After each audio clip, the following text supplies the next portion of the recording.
Comment analyser la perte de performance d'un site e-commerce appartenant à Google avec Google Analytics? C'est la réponse que je vais vous donner dans cette vidéo. Alors pour ceux qui me suivent tous les dimanches à travers les dimanches analytiques, vous le savez, je vais très très souvent dans le compte de démonstration de Google Analytics qui est directement lié au site que vous voyez à l'écran actuellement, qui est le Google Merchandising Store.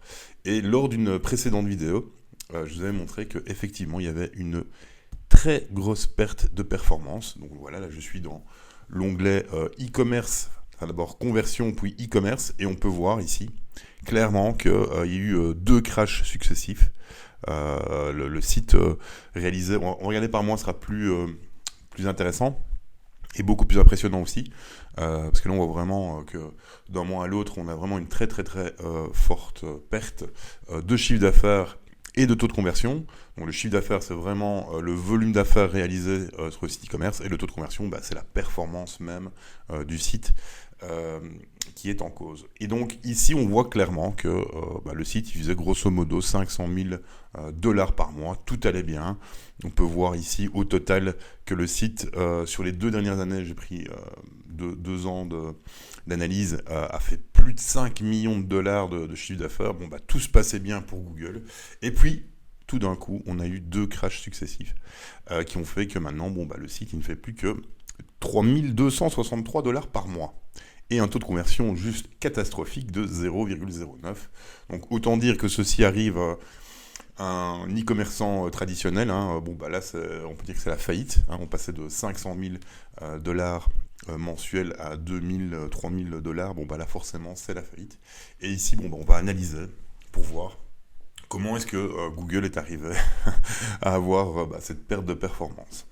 Alors forcément, c'est souvent lié aux sources de trafic. Donc c'est la première, si vous vous rendez compte un jour que vous devez analyser un site d'une connaissance, ou même votre propre site, souvent c'est une perte de performance liée à des sources de trafic.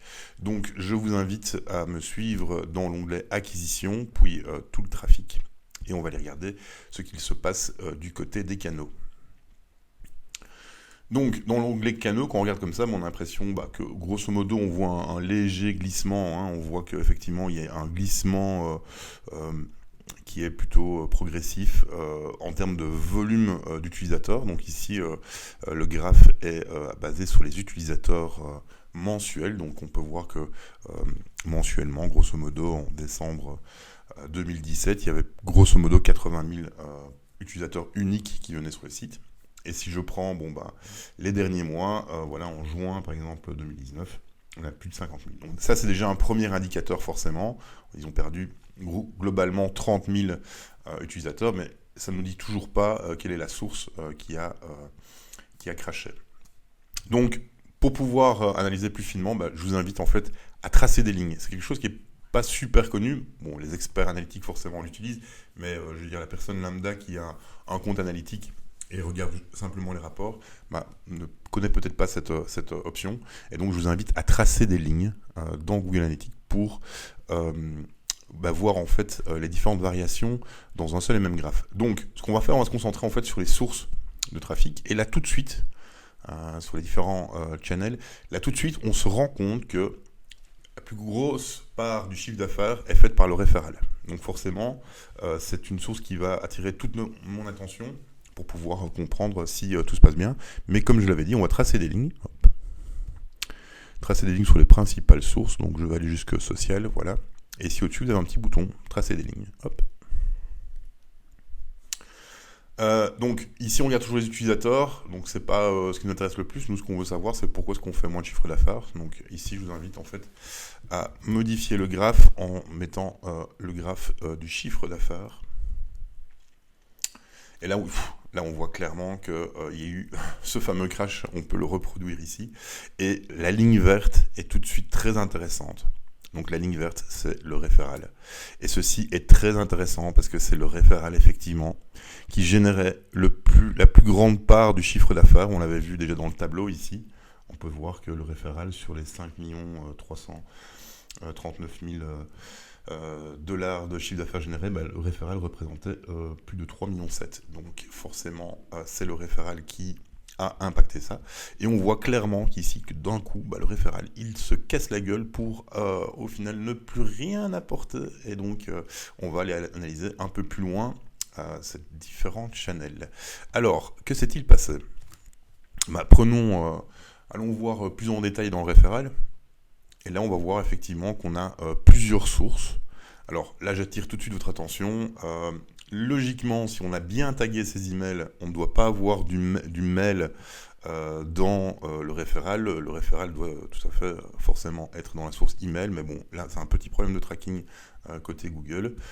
Donc on va encore une fois reclasser par chiffre d'affaires pour voir les différentes sources. Et on peut voir ici effectivement que le GDeal Googleplex et le mail .googleplex.com, ce sont les deux principales sources. À Idle, on fait plus de 2,7 millions.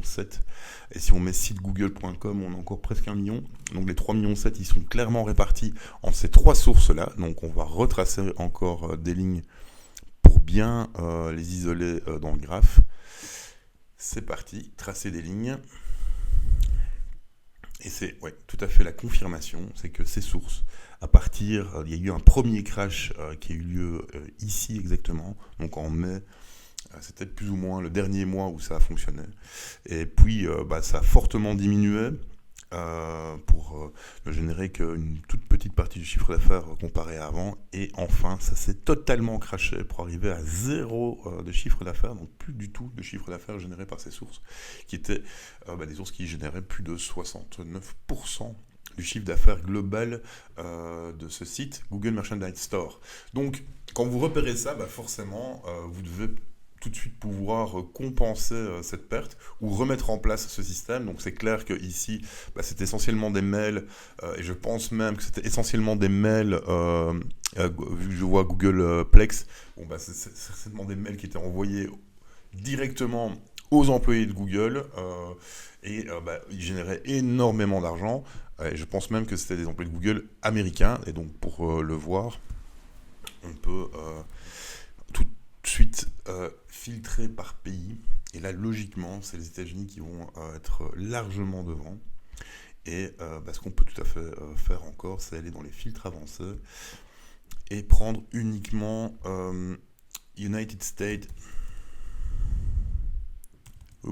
United States. Et là, logiquement, on va bien voir effectivement dans le graphe et dans le tableau que c'était... on peut deviner que c'était des employés de Google qui représentaient la plus grande part du chiffre d'affaires.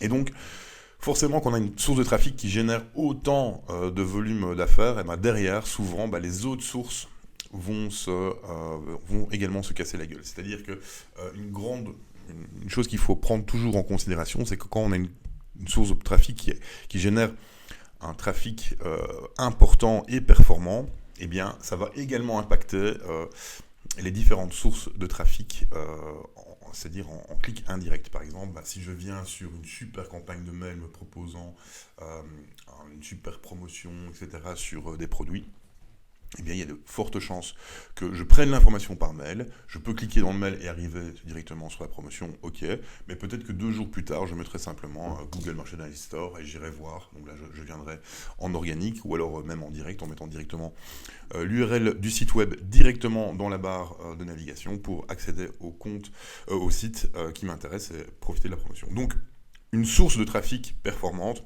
va toujours impacter de manière positive les autres sources de trafic, et globalement si cette source de trafic performante et importante se casse la gueule, généralement toutes les autres sources vont être également impactées, et ça c'est vraiment un problème. Donc qu'on peut conseiller à Google, refaites des campagnes d'email sur vos différents collaborateurs, proposez-leur d'acheter des superbes t-shirts que l'on peut voir ici, super t-shirts, super big Google, ça relancera certainement la machine. En plus, il y a encore plus d'employés maintenant en 2019 qu'en 2017, donc si Google voulait capitaliser sur ses différents employés, envoyez des emails à vos employés pour qu'ils viennent acheter plus de produits. Et voilà, si vous avez des questions sur Google Analytics, n'hésitez pas à les poser. Moi, je suis là pour vous aider à avancer dans l'utilisation de l'outil. N'hésitez pas à commenter, n'hésitez pas à m'encourager, ça fait toujours plaisir d'avoir vos réactions par rapport à ces vidéos. Je vous dis en tout cas un grand merci de me suivre, un grand merci de suivre sur YouTube et sur le hashtag Dimanche Analytique sur LinkedIn. Et je vous dis à très bientôt et maximum de performance sur votre site internet et sur vos campagnes d'acquisition. À très bientôt, au revoir.